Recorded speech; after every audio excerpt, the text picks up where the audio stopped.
The Biden border crisis keeps getting worse. Every day, it is getting worse. In my home state of Texas, on the southern border, we have seen over 500,000 illegal crossings this year. We are on a pace to have over 2 million people cross the border illegally. And this is the direct result of decisions made by Joe Biden and Kamala Harris. 3 decisions made in the opening week of this administration caused this crisis. Number 1, the first week in office, Joe Biden immediately halted construction of the border wall. Number 2, he reinstated the failed policy of catch and release. And number 3, most indefensibly, he ended the incredibly successful Remain in Mexico international agreement. Remain in Mexico was an agreement President Trump negotiated with the government of Mexico that said that those people who cross into Mexico illegally would remain in Mexico while their asylum cases are pending in the United States. And it worked tremendously. Last year, we had the lowest rate of illegal immigration in 45 years.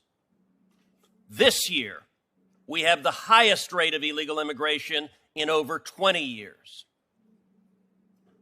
The people of Texas, I'm hearing from people all across Texas. Go to South Texas, talk to mayors, and by the way, talk to Democratic mayors on the border that are dealing with hundreds of thousands of people coming across. Talk to farmers and ranchers who are dealing with coyotes crossing their land on a daily basis, trafficking people, trafficking drugs. Talk to landowners like one rancher I know who had his ranch house broke into and MS-13 painted, spray painted on the walls.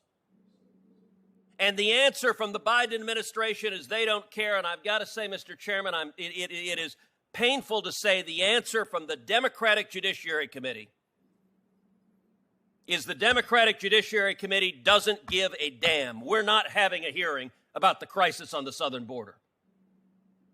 This is not the first hearing we've had on amnesty. This is not the second hearing we've had on amnesty. This is the third hearing we've had in amnesty in 6 months. These hearings are part of the problem. You know what? All across the world, people are hearing Senate Democrats saying, we're in the business of amnesty. Little boys and little girls are getting physically assaulted by drug traffickers and human traffickers. They're being sexually assaulted by drug traffickers and human traffickers. When I led a group of 19 senators down to the border, we saw one 11-year-old girl who had been raped by the traffickers coming across. On the Rio Grande River, we saw the body of a man who had drowned crossing the river. And the answer, tragically, from the Democrat Judiciary Committee is they don't give a damn. We spent 4 years listening to Democrats run to TV cameras talking about kids in cages. There are more cages, and they are more full today. Joe Biden is running the cages that are packed with kids at the Donna Tent facility, built for 1,000 people. With COVID restrictions, its capacity is 250 people. Senator Kennedy, when we were down there were over 4,200 people in that facility. 1,700% its capacity. The Biden cages, child after child after child, packed in there, little boys, little girls, not 6 feet apart, as you would want in a pandemic, not 3 feet apart. They weren't even 3 inches apart. They're next to each other. They're sleeping on the floor, no beds, no mats, no cots, wrapped in reflective emergency blankets.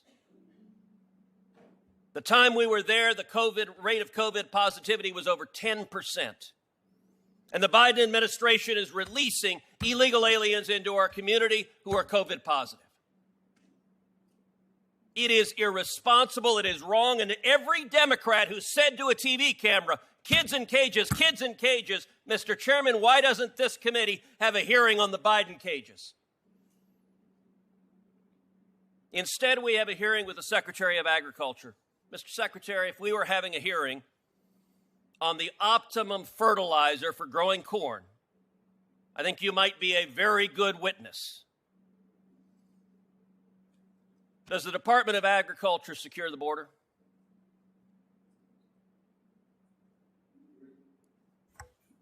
We're not responsible for the law enforcement aspect of this, but no. Hold on. Well, you ask a question. Allow the witness to answer. Okay, my question was, do you secure the border? The answer is no. No. Do you run the cages? No. Do you prosecute the traffickers? No. Are you the Attorney General? No, sir. Are you the Secretary of Homeland Security? No, sir. And with all due respect, your answers on immigration were fertilizer. They were nonsense. Your answer, you said, why are we seeing this crisis? Your answer was poverty. There are 7 billion people on planet Earth, many of whom were poor. And you know what? They were poor last year. And we had the lowest rate of illegal immigration in 45 years. They're poor this year. What's changed is this administration refuses to enforce the law, and Texas is paying the price for it. That's what's changed. Your other answer was the pandemic. Mr. Secretary, last year there was a pandemic, and we had the lowest rate of illegal immigration in 45 years. Poverty didn't magically appear on January of 2021, and the pandemic didn't appear on January 2021. What appeared was Joe Biden and Kamala Harris and policies that are inhumane, that are cruel, and that are failing. Senator, was the border secure last year? Last year, it was the most secure it's been in 45 years. If that's the case, why didn't you all pass the Ag Modernization Act last year after it passed the House? You're telling me that it's got to secure the border before you pass this act. Let me be clear. I'm not Lindsey Graham. I don't support this bill. Look, I understand that there have been Democrats and Republicans who support amnesty. I ain't one of them. I get that you want amnesty. I get that your invitation is come to America, forget the legal processes, and everyone can. I want a workforce that's going to continue to support the greatest agriculture and food industry in the world. That's what I'd like to have, Senator. Well, I'll tell you, I thought you wanted him to respond. Senator, you've taken more time than any other senator this morning. Will you please wrap up? This is a crisis.